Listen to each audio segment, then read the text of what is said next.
will have two presentations. So we have, actually, I should have updated this. We have Diane from Ulster County Healthy Families. And then we have Mark Kazupoli, who will be doing a presentation on the Ulster County Veteran Services. So as you listen to these, we just know we will have an opportunity for some Q&A after each presentation.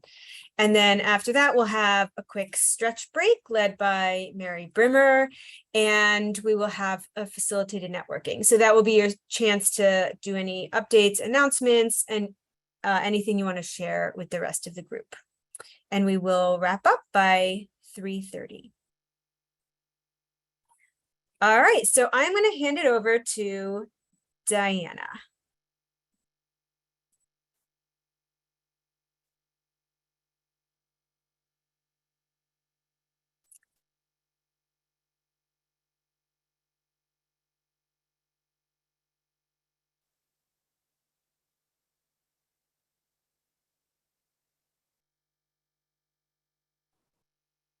My name is Diana and I work for Healthy Families. I work in the Kingston office and I'm the family resource specialist. So I do the intake record, I do the first visit with the mom, I get to know her, what are her expectations, what she wants to learn.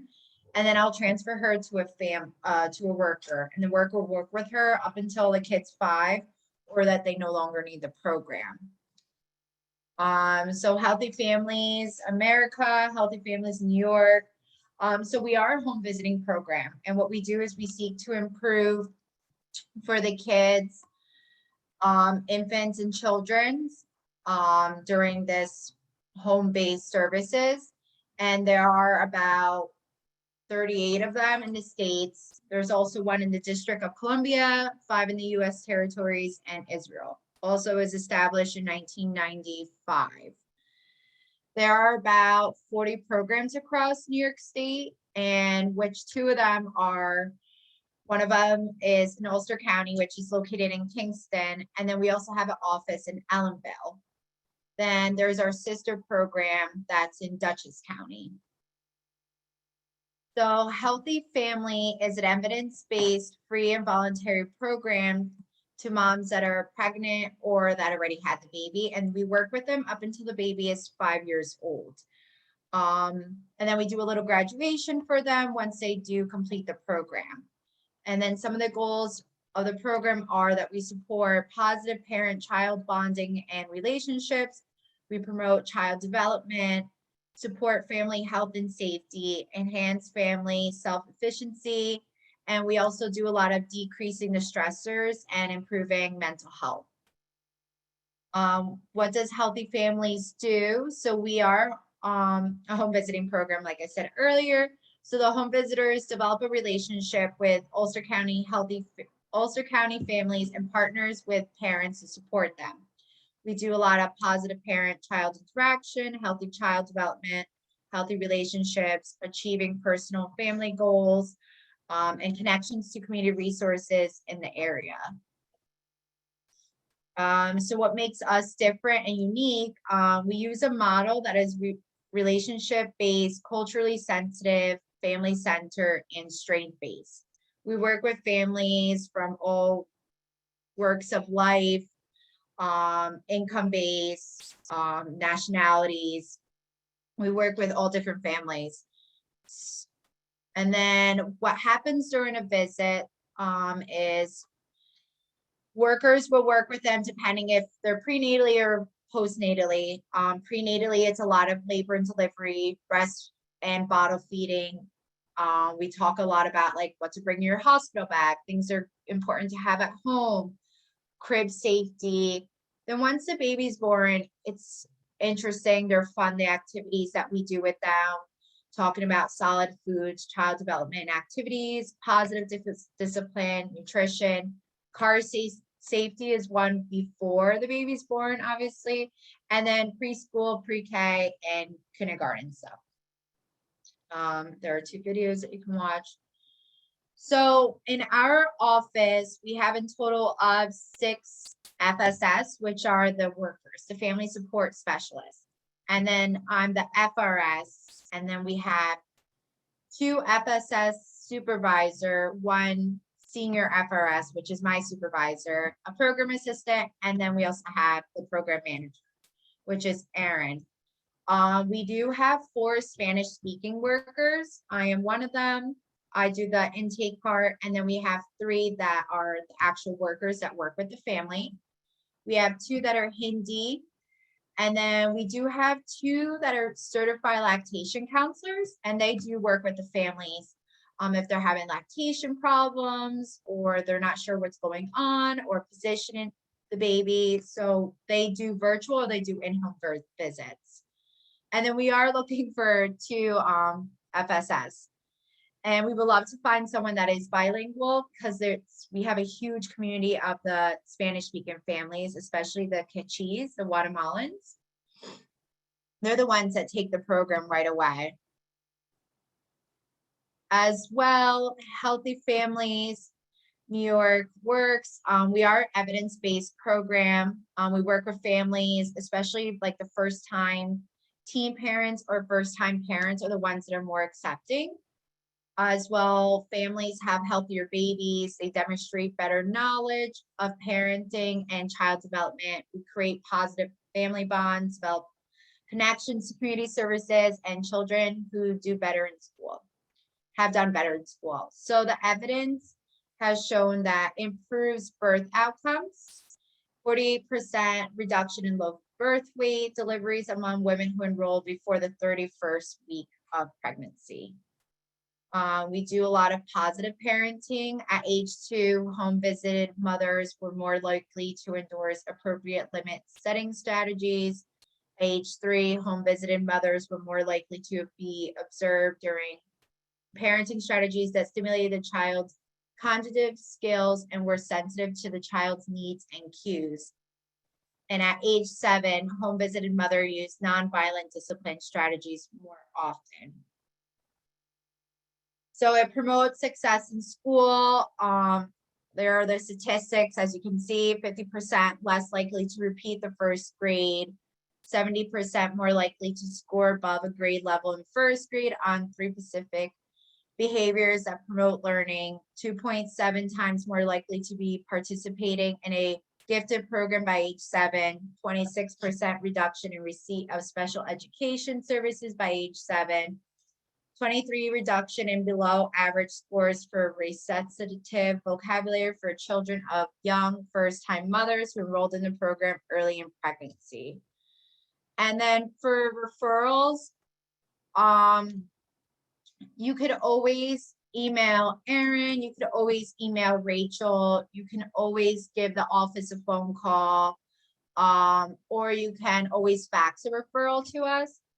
Usually we will call the mom within the 24 hours. If we don't reach to them in 24 hours, unless one of us is out, then it would definitely be the next day. We explain to them, and some moms are a little hesitant, and then some moms do take it right away. And that's it.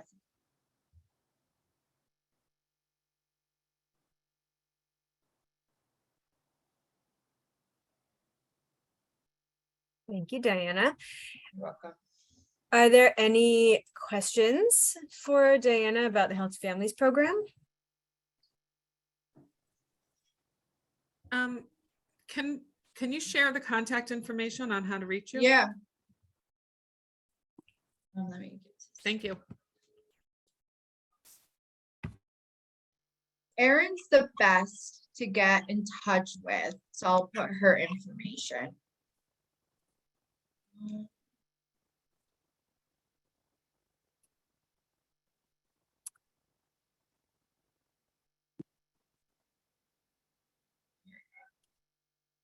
Okay, thank you.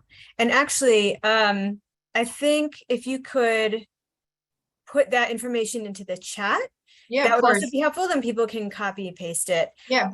And I'll also take this opportunity to remind everyone that you can always send out information through the Google group, and that will blast out information to everyone. So it would include people who are at the meeting plus everyone else that's on the list. So there's a slide later on in our agenda with that email the email address to do that, but that would be a good place to share this information as well. Yeah, I'll attach it right now. And I mean, my question, it's really more of a comment that I am surprised to hear that this is not an income-based program. Usually these kinds of things, there are more what's the word I'm looking for? Criteria than just, you know, where you live and that you know, obviously have a child. So Yeah. I'm surprised that you are still looking for referrals. Seems like everyone should be knocking your door down, trying to get these free services. Yeah, no, it's difficult. We do have like the Spanish speaking moms are more likely to take the program than English speaking families, Hindi families. I think especially the Spanish speaking families, they do come from another country and all this is new to them, giving birth in a hospital. They're all like scared giving birth at a hospital. They don't know what happens in there. So all of this is like new to them. And Melinda put a question in the chat box. It's how has the pandemic affected program participation? Well, we did virtual visits and it worked. A lot of the moms were either doing a phone call or Zoom, depending what they had available for them. I think we did pretty well. We had the start of COVID, it was like one of the best. We had like one assessment after the other. And then of course we died down a bit and then we picked right back up.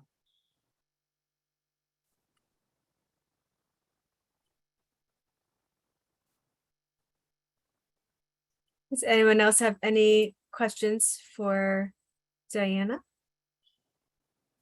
I have one. I just want to ask. It's not just for moms though, right? It's for single dads as well still? Yeah. Okay, thank you. Just clarify. Well, not single dads, but just dads also. Yes. Thank you. That's a really great question. Yeah, thanks for asking that. I was curious how most of your participants come to find out about your program. Usually by their doctor, their prenatal doctor. Okay. Or CPS, WIC, but usually the doctors are the ones that tell them about us. Thank you.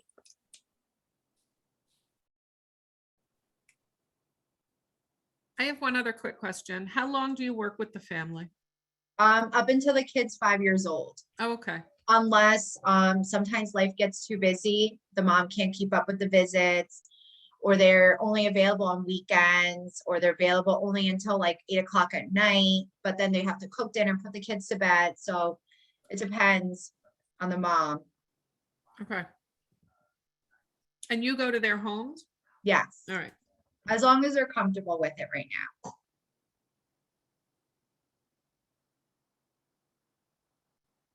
Oh, go ahead. No, you go ahead, Mary, go ahead. Thank you, sorry. Once the child reaches 5 years old, what is your process for referring them to external resources or other programming in the community? So the workers will ask them what are some concerns or needs. Then as well, we do a graduation for them. Some of the workers do keep in touch with them because they work with them for 5 years. It's pretty much like their family kind of thing. But they only communicate with them obviously through their work phone. And some will outreach, be like, hey, like I'm in this situation, what can you do or what can you help me with? I like that, lasting connections. Yeah. I thought of one other question. For eligibility and coming into the program, do parents have to still be either pregnant or their child is less than 3 months in order to enter into the program? Correct. Okay. Thank you.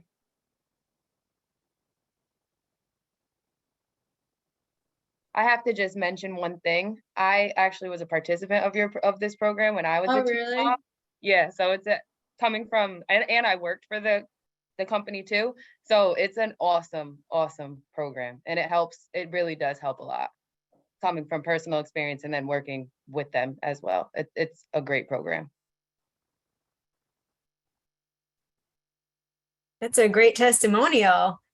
And I think unless there are other questions, that seems like a really good place to end and transition.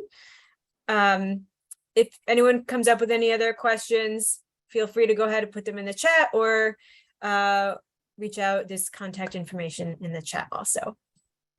So I will now hand it over to Mark Casapoli and let him introduce himself, and can take it away, Mark. All right, thank you very much, and good job on the last name. Usually people mess it up the first couple times they say it, so you got it perfect. Thank you. Thank you. And also, you want me to share your PowerPoint, right? Yes. Okay. I can just tell a little bit about myself. I've been the Director of Veteran Services for Ulster County since December of 2019, so almost 3 years now. And prior to that, I was active duty military for the Air National Guard down at Stewart Air National Guard Base in Newburgh. And my last duty assignment, I was the Command Chief Master Sergeant there. So I was the senior enlisted leader for 1,800 troops. And my job was just to help take care of their needs and make sure that they had everything they needed to be successful in their missions. And transitioning to the job I'm in now is exactly the same, except these troops are just a little bit older, and our veterans have different needs. And that's what I wanted to talk to you about today is the fact that we have a very robust veteran service agency. We do have quite a few veterans in the county, and we need your help for a lot of the things that we want to connect with the veterans on.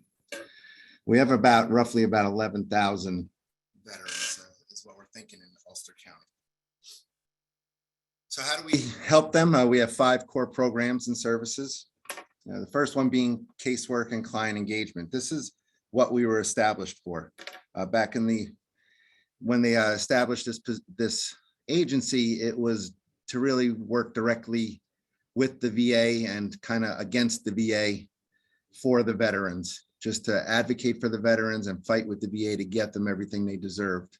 Since then, it's morphed into quite a few different things, but for the most part, we do that. We help our veterans with VA claims, educational benefits, housing loans, different things that Veteran Affairs, federally kind of makes a cumbersome process. And then we help make that easier for the veteran to get the paperwork accomplished, and at times help them fight to get what they've earned, especially when it comes to service-connected disabilities.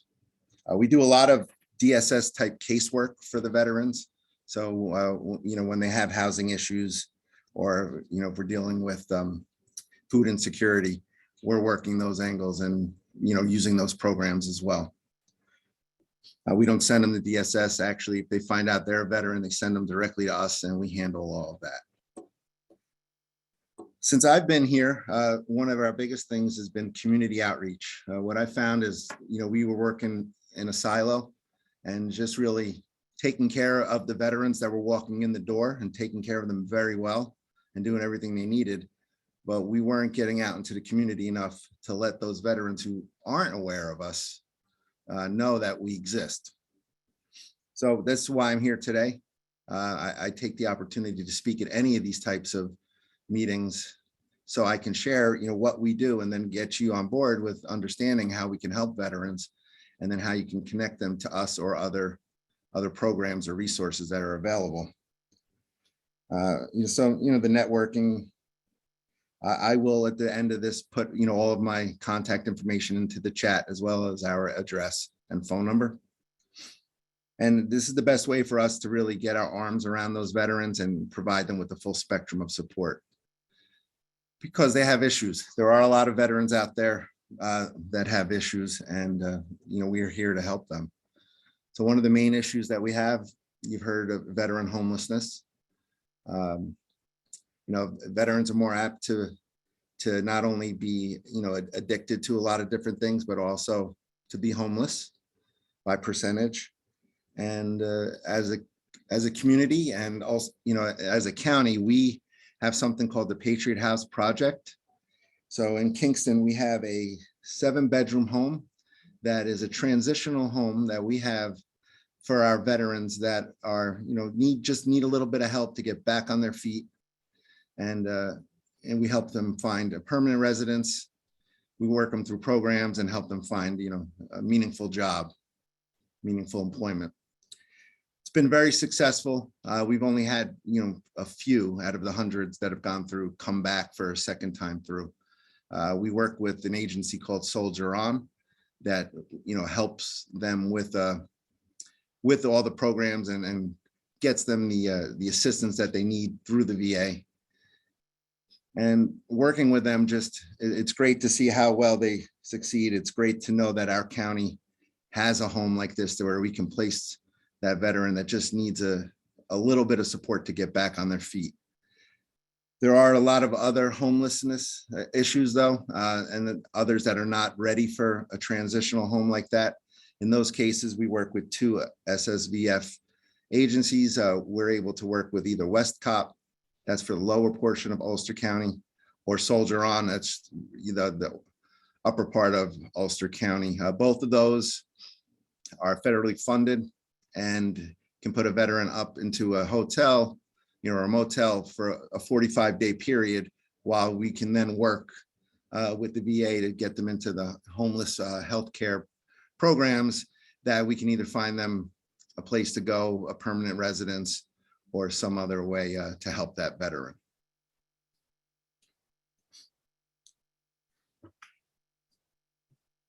Another one of our core projects, programs, is the veteran burials. I don't know if you're aware of it, but Ulster County will bury any veteran and their spouse for free at our cemetery. So our cemetery is located at New Paltz Rural Cemetery. So right now we have a section, it's about 350 plots. It's very nice. And it's almost full, where, we give them a nice dignified, honorable burial. But the county wanted to expand on that program and really grow it and provide our veterans really what they deserve, especially when for what they did for their country and when it's time for them to be laid to rest. So right now we're in an expansion project. So we're still at New Paltz Rural, but we took over a large portion of their land, and we're now building a 3,000 plot veteran cemetery that will be close to National Cemetery standards. And you'll see it with the white headstones, just similar to Arlington National Cemetery or Saratoga. We're able to do this now, and it's the least we could do for those that signed up and you put their names in a dotted line, and their spouse, who a lot of times serves alongside of them. So if you know any veterans in Ulster County, make sure they're aware of this benefit. And the last Does it matter? Go ahead. Does it matter if the veteran was dishonorably discharged or anything, or does any of that matter? So dishonorable discharge, and if that's their only discharge, yes, that matters. But we try to find a way to get anybody, any benefits, whether especially through the VA or something like that. If we can find a discharge that they had earlier that was, honorable, then we try to, find a way to get that veteran what they need. But unfortunately, the federal agencies and the county, we follow through with that, with the burials. If you're a dishonorably discharged veteran, you don't receive those benefits. The good news for us is in the county, we have something called the Vet to Vet program. They're also in Kingston. They are a not-for-profit agency that's granted through the state. And they can see and help and work with any veteran that comes through their door. So if we do have veterans that come in that didn't have good service time, we can help them with what we can, and then we connect them to those caseworkers there to make sure that we can still, take care of that veteran the best way we can, and just the VA won't do certain things. So transportation is the next program. That's our second largest program. We transport over 4,000 veterans a year to their medical appointments. We take a bus up daily to Albany VA Hospital. We go to Castle Point down in Wappingers twice a week, And then we have a lot of local visits where we take them to local doctors. It's a lot of times we get them on a dialysis treatment plan, and then we're the ones that take them 2 or 3 times a week to all their appointments. So it's a huge benefit for a lot of our veterans, and especially the aging veterans that really can't get around or can't drive too far. We're able to do that. We have 7 different vehicles. We have 1 bus, 2 handicap accessible vans, a regular van, 2 sedans. And like I said, we're very busy, very active, but we try to do anything we can to get their veteran, to where they need to be. So again, if you had anybody that that could be in need of transportation, they just need to contact us. And if we get enough notice, we can either take them locally or get them on a bus or something to one of the VA facilities. A new program that we're working on, we're hoping to have it approved soon, is the restorative justice program. So Ulster County does not have a vet court, but a couple of our surrounding counties do. So we're trying to mirror off of Orange and Dutchess to see if we can get the vet court established, and it's looking very good. And what that does is it allows us to help advocate for a veteran who might have gotten in some trouble. It's a nonviolent crime, and we can help find them an alternative justice plan. So we could be working with VA about getting them maybe into a rehab facility, inpatient, and they can do that in lieu of getting in trouble, or the judge can then say, all right, if you complete this program successfully, you'll get a much lower charge, and then we can stand by them and encourage the veteran and the courts to say, yes, we can make sure that this happens. Here are the dates, we can get them there, and just help get them into a better situation than where they would be on their own. So that looks like it's going to get approved real soon. It's got to go through legislation, but we are working on that now. So next slide, please. All right, so how can you help? Right, everybody wants to help veterans, and that was a big shortfall that I noticed when I got here. Is everybody was telling me, I want to help a veteran, I want to help veterans, we don't know how. And then there are a lot of veterans out there that needed help. So we've become the conduit. I have a very robust email distribution list that sends out all different types of veterans events, veterans in need, veterans issues, programs, things going on. And if you're interested in getting on that, when I put my email in the chat, you can just reach out to me and I'll add you onto that list. But when you're dealing with a veteran, engage them. Let that veteran know you care and that there are resources available to them. Tell them that there is a county agency of veterans. Most of us that work here are veterans that will do whatever we can to help them. And like I said, even if they had a bad, discharge, we can get them to somebody else that will do right by them and try to find them a better path. Connect, get them to my office and push. A lot of veterans are very hard-headed, right? I don't know how many of you know veterans, but they won't follow through. They're going to say, yeah. Some had very bad experiences with the VA and they're turned off and they don't want to do anything with the VA ever again. Well, what they're doing is they're leaving money and benefits on the table by doing that.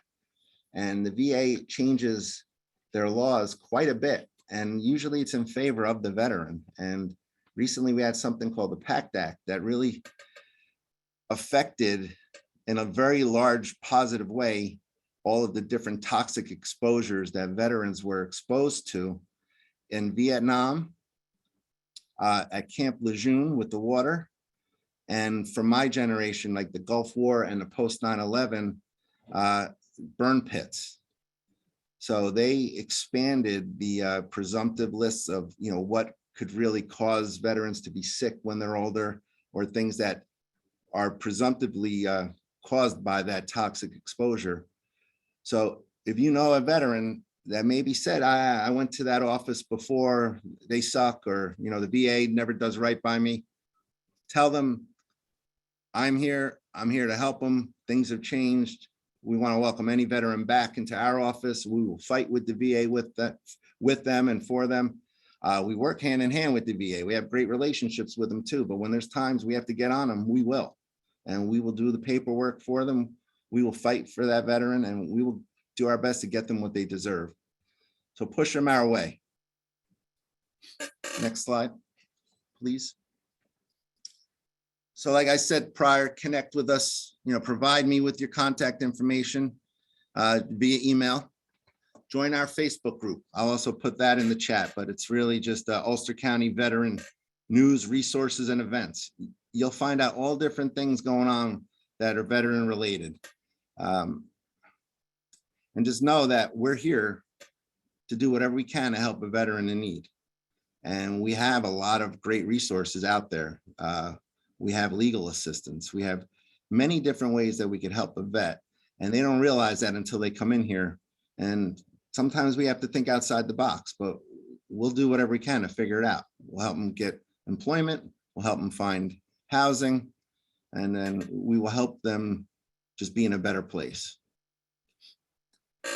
So there are a lot of challenges, facing veterans. I know you've all heard of the 22 a day veterans, commit suicide. I don't know how legitimate that number is. Some people say that it's higher than that. Others say it's lower. I don't know, but anything close to 20 veterans a day committing suicide is way too much. It really needs to be zero, but way too much. These men and women served their country and they're coming home and feeling like they're lost or they're disconnected. And like I said before, they're more apt to be addicted to substance abuse, more likely to commit suicide. A lot of the extremes that are out there, veterans, unfortunately suffer more from. So everything that normal society goes through, the percentages are higher for veterans even when faced with those issues. So how do we help them? That's really, again, it's just connecting the veteran with their resources. And one of my biggest issues is connecting with younger veterans. So I ask you to help me with that as well. The younger veterans come home, they're all voluntary force since Vietnam. So everybody volunteered to join the military since then. And, you do your time and maybe you feel like you're done, but you come home and now you're disconnected from all you knew for the last 4 years or 6 years. You may have deployed a couple times during that time frame and you felt like just couldn't sustain it any longer. I needed to get out. But when you go home, you lose that sense of purpose and you feel disconnected with, really what you knew for your life. Because once you join, especially active duty, and you get into your base, you live there and you work there, and those are your friends and your family. And many times you move far away from home. So they come back and now they're back with their peers or back into their old neighborhood, but everybody's kind of moved on past them, right? They're gone for 4 to 6 years. Their friends are most likely finished with college. And some of them are now just starting college because they had 4 years in the Army and the Marine Corps, and they really didn't have a chance to take any educational classes because they were training and deploying. So you can see how the younger veteran can find themselves in a bad situation, disconnected, back home, feeling left behind. The veteran maybe starts going to Ulster County Community College. Now it's been 4 to 6 years since they took a math class, not doing so well. They're doing it alongside of high school, recent high school graduates who are passing. And that also can affect psyche, affect that veteran and start a downward spiral. Because I don't have the answers on why our veterans are committing suicide, but it's happening a lot more with our younger veterans. And, that's where I definitely need your help, is making sure that they know we exist. They're not joining the Legions. They're not joining the VFWs. It's not their cup of tea. It's not what they're interested in. But we have to find a way to engage with them and make sure that they know that there's a lot of people out there that value what they did and value who they are, and that will help them in their times of need. So that's a big challenge, I have, and it's something that I'm asking you to work with us on. If you know any veterans in your life, older, younger, whatever age, tell them about us, make sure they know what we will do, and push them to connect with us or come into our office and at least get in our system and on my email list, something to where they can just know what's going on. Next slide, please. I think you had a flyer for me. Yes, there is a flyer. Hold on one sec. So the reason I'm bringing up this flyer is for the reason, you know, what I was just talking about is how do we engage with these younger veterans? And we know that they're not joining the legions and they're not doing really parades. So we're doing different types of events. And we want, you know, this is what we have coming up here on the 17th of September. It's called Ulster County Salutes Our Heroes. And it's at the fairgrounds. It's a tribute concert. You know, it's free for everyone to attend. We want the community there. But really what we're trying to do is connect our veterans back into our community here. So we're hoping to get them out at events like this. They can see that the Veteran Service Agency is putting it on, trying to find a way to have fellowship with them, and then reconnect them with some of the resources that they earned. But if you don't know about this event, it's happening, like I said, you know, a little over a week from now, 4 to 9, fireworks, live music, food trucks, kid-friendly things happening. And we will have guest speakers there that would be first responders who are on site for 9/11, or military members who've had combat deployments, just telling their stories. And everything that is raised from the donations, from sponsorships, and from merchandise sales is going to go to the Hope for Heroes Lodge that's being built in Columbia County. And that hunting lodge is going to be for all disabled first responders and veterans. So it's to reconnect them back to the outdoors. Now, I'm not a hunter or a fisher, but I know a lot of veterans that are, and they love that. And something like this, that's, you know, is going to be adapted for our disabled vets to be able to get back out there and hunting and fishing is a game changer. It's not something we have now in the Hudson Valley anywhere, and let alone for both first responders and veterans. And it's in the Hudson Valley for Hudson Valley Heroes. And if you wanted to come out to this event, you know, I encourage you to come, spread the word. It's going to be great. We did it last year. It was awesome. We only had about 500 people come. We were hoping it grows even more this year. And we hope to have it every fall, you know, every September, we're going to do this. So we can do what we promised to do, is never forget 9/11. And at the same time, thank and honor our first responders and veterans for all they do. So I know that was a lot. Any questions, committee, please?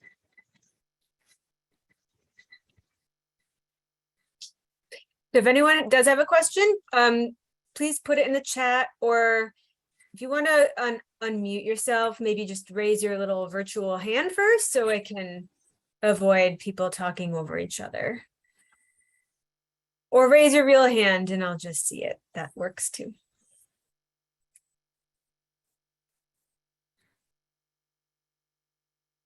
Melinda. Yeah, I just wanted to know in general, like how many groups you have going and how many veterans you typically work with each year. So we work with about 3,000 veterans at intake, you know, daily, through the daily intake. Different groups, it comes and goes, but what we do is we work, like I said, closely with our community partners over at Vet to Vet. And they're the ones that host like the PTSD groups, sessions, and things like that. And we get them over there, we support them. A lot of times we'll join in with them, we'll do it alongside of them.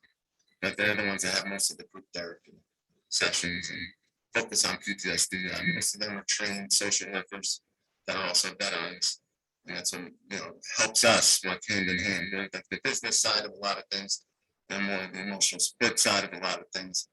And together we can get our arms, you know, fully around the veteran to make sure they're okay. And Mark, just so you know, your audio is kind of cutting in and out just a little bit. Mostly it's fine, but that last little response was a little hard to hear, but if there's anything can do about it. Also, Michelle's asking just for contact information in the chat box. And also you mentioned there's a Facebook group and, you know, that kind of information would be great to put in the chat box or send out later. So just out of curiosity, how many were you aware of what we do as a veteran service agency? You know, shake your heads, yes or no. Kinda. I know Stacy knows. Yeah. All right. So I see a question. Well, Vin had his hand up, so I'll go to Vin and then I can read Mary's question out of the chat.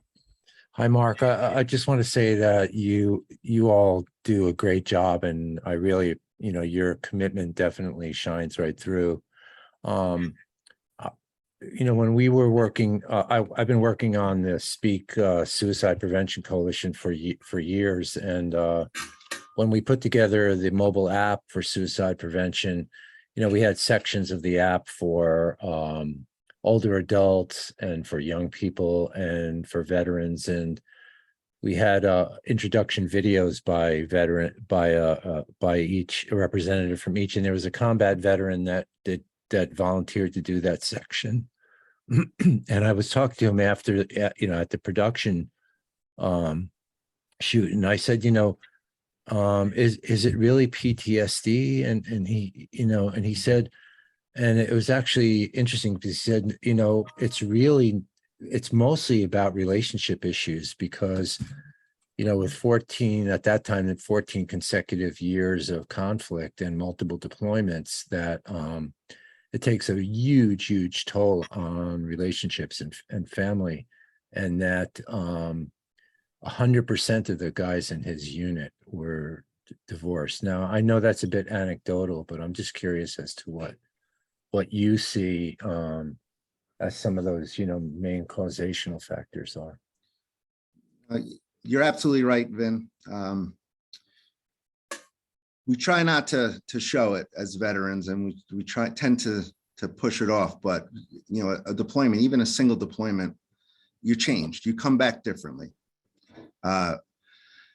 Warfare is fought differently today than it was in the past. You know, in Vietnam, those poor guys, you know, and gals were dropped into the bush, you know, and it was more guerrilla warfare. Today's warfare, there are a lot of outside the wire issues, but most of it is done, you know, through ground and space and air. But being on those high alerts, you know, for 8 months, 9 months, 12 months, sometimes 18 months at a time in these environments away from home. And then knowing, you know, again, with the toxic exposure and different things that are going on around you, when you come back, even though you might not have been in a small arms shootout with anybody, you're different. You're startled a lot easier. You're different. The way you view things are very different. It took me a long time to decompress. You know, and I was a higher ranking individual. At my last deployment, I was, you know, a very high ranking. I ran a $4 billion supply chain out in Afghanistan. I thought, you know, we're very successful. I came home, had a very successful tour because we got our aircraft off on time and we took care of the mission. But when you come back and you start realizing, you know, the close calls, the times that the rockets didn't detonate, but were within 50 feet of you, you know, it shakes you up. And then it affects your relationships because you think people don't understand, but then you also don't want to share it. And the stigma of, you know, mental health with the military is going away. We've gotten to the point, you know, when I was leaving, where we were encouraging airmen and Marines to seek mental health, that it wasn't a weakness, that it's something that is going to help you and hopefully help you with self-care and make you a better airman. So that was the message a lot of times. But most of my career, it was, you hit it. You wanted to make sure you were still deployable. You never wanted to show weakness. And it affected everything else in your life because you never really addressed it. And there are certainly a lot of, you know, relationship issues caused by that.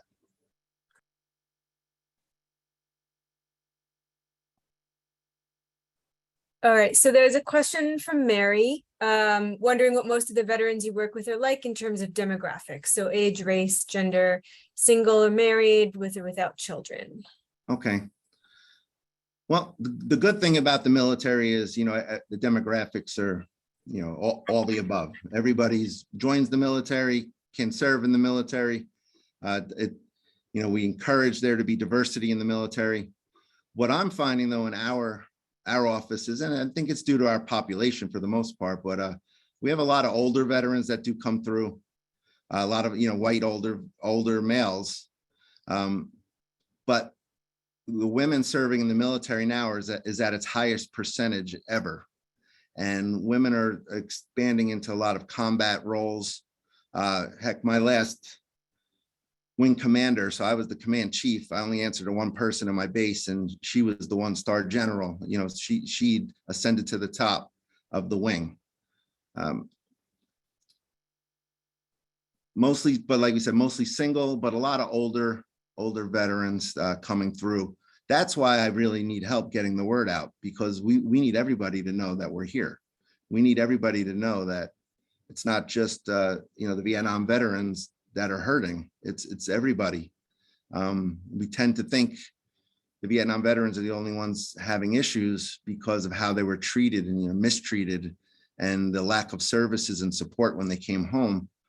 But we're finding that a lot of younger veterans are facing the same thing at their own choosing, because they're going home and avoiding resources and support and disconnecting from, the help that's out there.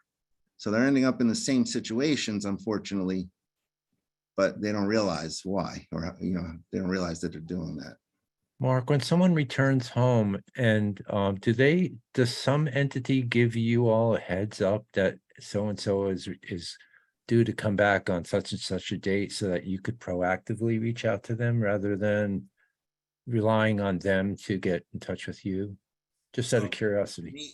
Our office personally, no. We have, that's a lot of Privacy Act information, and they wouldn't share that with us at active duty or anybody deploying, unless the soldier or the airman, marine, sailor wanted them to tell us. But the units themselves are tracking all of this information all the time, and they have a lot of these called yellow ribbon programs. And when they come back, they're supposed to, receive them in ways to where they can help them decompress better, provide them with certain services, right off the bat, do different, evaluations to see where they are compared to how they were when they left, with certain, mental capacities and different things. And the military is getting better at it, but the soldier and everybody else, the troop, has to also take it seriously. And, it's a two-part thing. And I don't think both sides are doing what needs to happen when they come back. And then unfortunately, when it's time to realize there's an issue, things, it's past, they're fighting with their wife, or they're already facing a divorce, versus hearing from our family support person that will talk to you about how the relationships at home are going to be a little bit different. You're going to have something called adjustment disorder, and you're going to have to readjust back to, normal society, and having the kids around, and just different things. And, they take advantage of all of those resources. A lot of times they're more successful.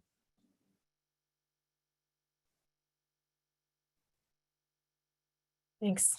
And there is one more, really just a comment in the chat, and then I think we're gonna close this out just in the interest of time. But I would encourage anyone who has any additional questions to reach out to Mark directly. So Christine Noble says the Hudson Valley Honor Flight is a free flight for veterans to go to Washington, D.C. to visit the memorial. It's a day for veterans to go with their comrades. I assist with the transportation along with the VA services driver to help transport some of the veterans. And there are 2 flights a year. And then there's contact information if anyone's interested. So that's in the chat. Thanks for sharing that, Christine. And her husband is a Vietnam vet. That's for Vietnam vets and older right now.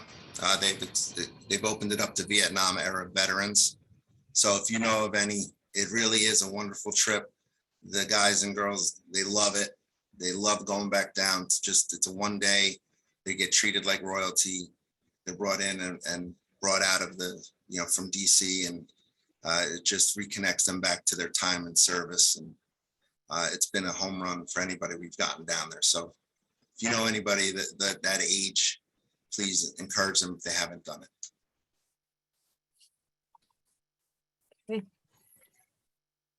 All right, well, thank you for all that great information. And I think now is a good time to pause, and Mary will be leading us in a quick stretch break. Hi, everyone. This is a really quick and easy 2-minute stretch that you can do if you've been sitting at your desk all day long, you're hunched over, or you carry tension in your shoulders. I do invite you to be mindful of where your breath is, where tension is in your body before you make decisions on how to move your body, whether you're stretching or doing any kind of exercise. So I'm going to go ahead and share this video with you all.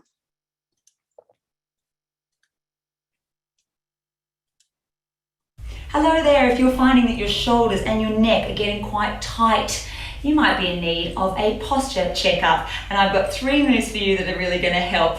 My name is Lizzie, I'm the founder and author of 2-Minute Moves, which are bite-sized wellness breaks I do for conferences and companies all around the world. And I can't wait to show you these moves because I think you're going to really enjoy them. You're going to start off with your arms out to the side, and you're going to press your arms on back and then turn your palms to the back and press your arms back again. So we alternate between those 2 moves there. Now, if your shoulders don't like your arms being up this high, just take them down a little bit lower. Just listen to your body there, and you want to squeeze those shoulder blades gently back towards each other and opening up through your chest. And this is going to be a real check-in. If you've been slouching, you're going to feel a real difference here. And same with this move. Take your arms behind your head. You do a gentle little twist to one side and then twist to the other side. Feel those shoulder blades squeezing in towards each other as you press those elbows back, just to whatever feels good for you. And this is a really nice little moment to look away from the screen.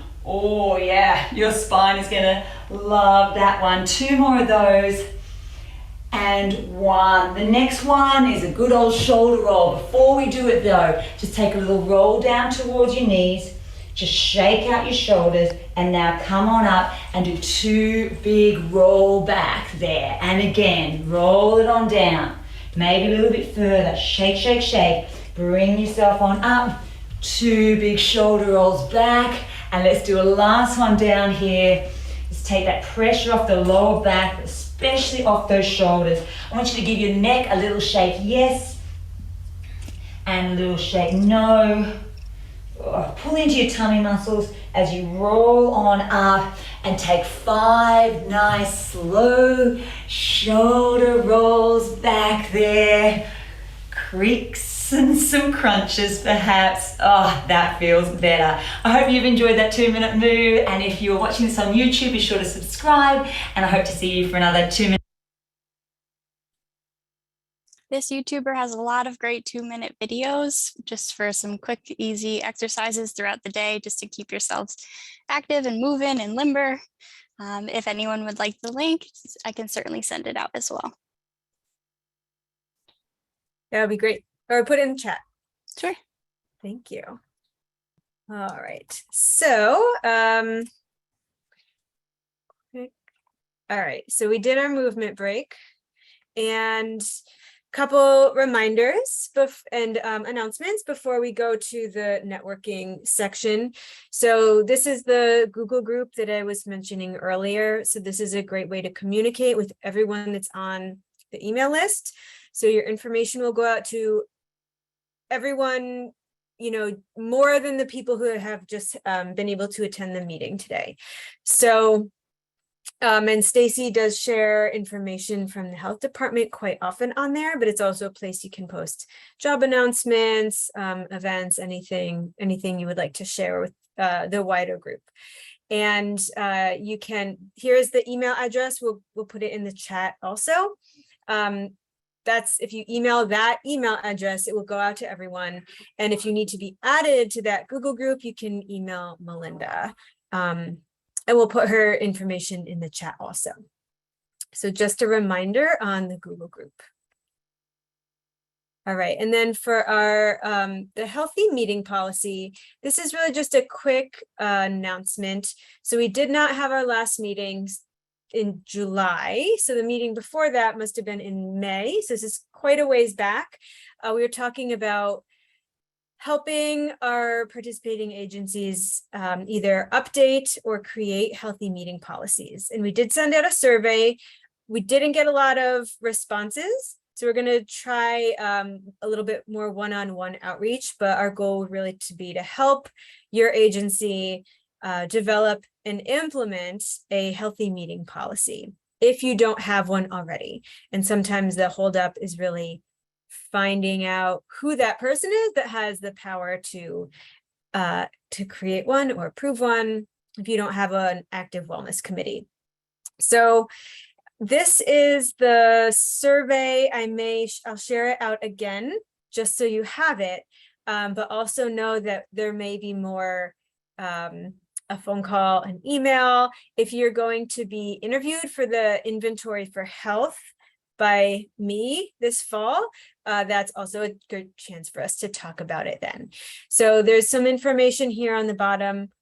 I'll also send all this out in an organized fashion. I know I keep saying I'm going to send things out. I don't want you to feel overwhelmed, but more information will be coming, and there will be some support as we go forward. So just so you know that that is on the horizon. And, you know, a good first step would be to find out if your organization even has a healthy meeting policy. Maybe your HR person would be the first person to ask. So maybe start there in anticipation of hearing more from us. Anyone have any questions about healthy meeting policy?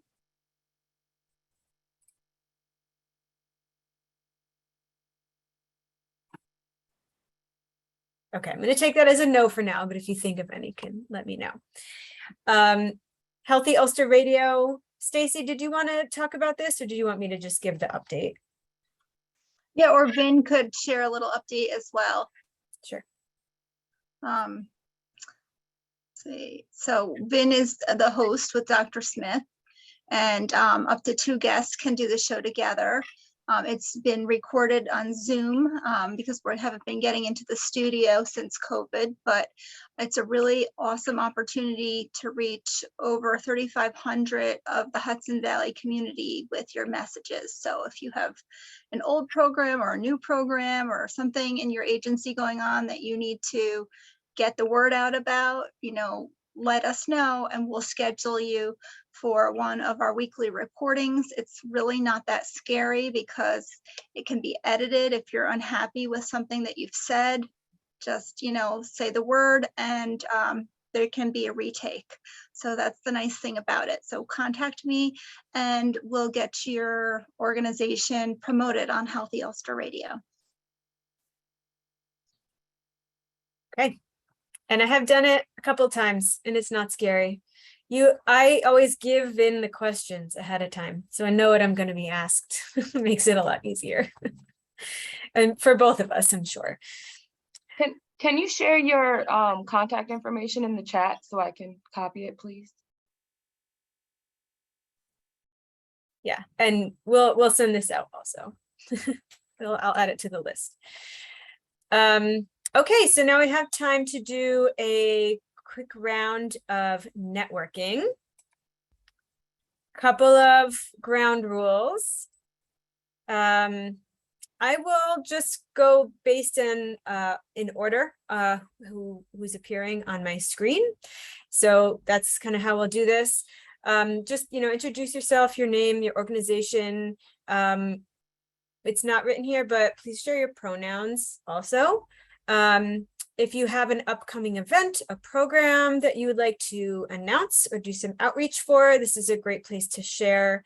And please focus on just an event or program rather than your whole organization, just for the sake of time and perhaps a bit of information overload also. And anything that you want to be written down, just go ahead and put it in the chat so anyone